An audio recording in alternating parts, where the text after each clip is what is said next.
So let's look at the home. Again, I keep on alluding and making the analogy back to hybrid vehicles and diesel vehicles, which I'm a big fan of again. I drive a Volkswagen Jetta that gets over 40 miles per gallon and love it. But again, the point that I'm trying to make is that we often consult with a lot of people who have the two hybrid vehicles parked in their front yard, and their home was built, it doesn't matter actually. It could have been built 25 years ago or 75 years ago. It leaks like a sieve. It's very, very, very inefficient.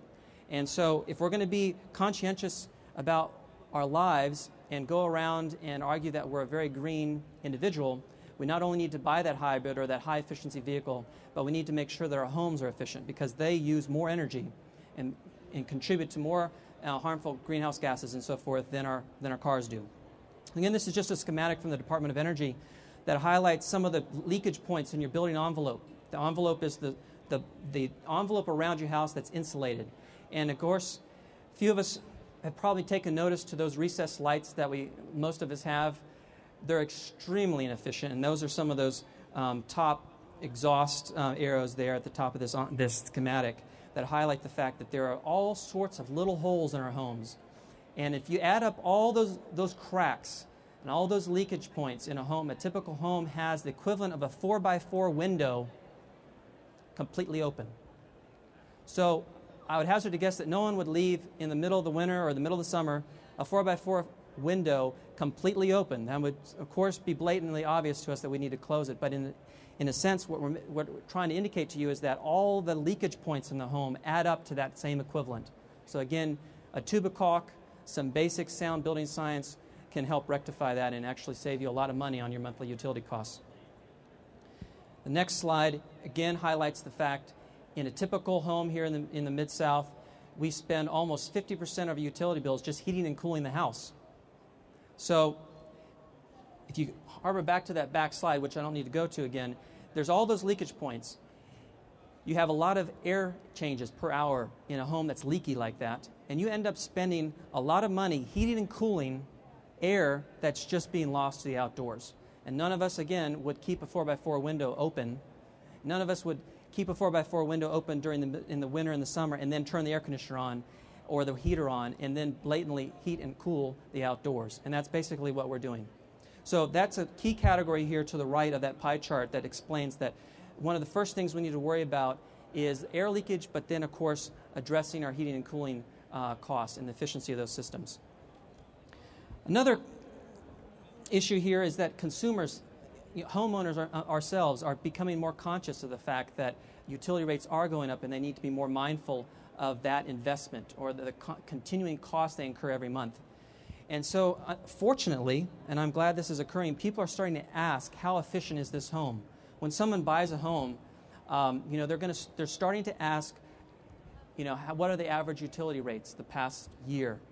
And eventually we'll get to the point here in the Mid-South where they're going to ask us for the HERS score of that home. If you live in California, when you go into a real estate transaction, you actually have tools and benchmarks like a HERS score to understand the efficiency of that home. And that's sort of the equivalent of the miles per gallon. And of course, none of us would go out and buy a vehicle today that gets 5 miles per gallon. We understand that's a bad decision.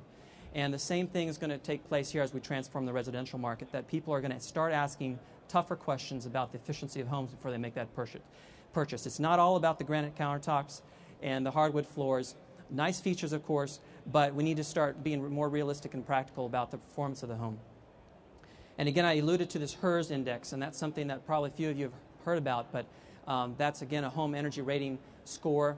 It's a third-party scoring system that measures the leakage of the house and the corresponding energy efficiency of the house. Here's a case study. Unfortunately, you probably can't see it, but in the existing home market, we do a lot of work with home performance. And basically what that means is that we go into homes and we test the house, and then we improve, we seal up all the leaks, we add insulation where the insulation needs to be added, and then we retest the house when we're done. It's called performance-based improvements. And TVA and utility in general appreciate that because it decreases the demand, decreases the energy that they have to produce for the given market. And look at this chart here. This is a table of a recent case study in Middle Tennessee. And you can see here down on the bottom left, air infiltration. We decreased that by over 30%. That's huge. And we decreased the duct leakage by, what is that, 67%. In fact, in this house, this is a typical house. We actually have case studies that are far better than this, but this is typical. And we come across houses in which the duct systems, when you go in the crawl space or go in the attic and you actually test the duct system, a component of that duct system is actually laying in the attic or laying on the dirt of the crawl space, and the homeowner would never know it. And so that's why you can get a savings or reduction of 67% in duct leakage, because you actually then, of course, attach those components. And again, this relates to those macro issues that we started out the discussion with, because on the right side, we look at the number of pounds of carbon or coal that we're burning. And of course, if we increase the energy efficiency of a house, we're decreasing the amount of energy that we need and the fuel sources that we need to burn. So we can relate some of this work in home performance in existing homes to the savings in burning coal, the corresponding CO2 emissions, and then again, sort of a benchmark that people can sort of relate to quite easily is the number of cars that have been removed per year off the road. So about 2.5 cars were eliminated, in a sense, by this one house improvement each year. And that's, again, huge. And then I wanted to transition here real quickly into the new home market. And then we're going to touch upon LEED certification, for example, in this market. Because when you're building a home, you need to be mindful, again, of not just the frills of granite countertops and the like, but you need to be mindful of some of those basic building components and the performance that they'll provide as the home performs over the course of its life, 50, 60, 70, 80 years. So why do we need to worry about the building sector? Why do we need to worry about building green homes? It's because, as you see here, the left side is what a typical building consumes, and green buildings save you enormous amounts of energy. They save enormous amounts of carbon emissions, water, and solid waste. So if we're going to be green, if we're going to argue that we're a green society, a green city of Chattanooga, we need to be very conscious of the fact that our homes are major consumers of all these different segments. We have energy, we have raw materials, wood, we have water, and those are all key areas that we need to add efficiency to. You've probably heard of Energy Star, of course, on your appliances. You might not know that you can actually certify a house with the Energy Star standard. And that's a basic program that any of your green building certifications build upon. You have to start with Energy Star. That's a basic component that analyzes the energy efficiency of the building envelope. And again, those houses, Energy Star houses, are going to perform and use about 20 to 30% less energy.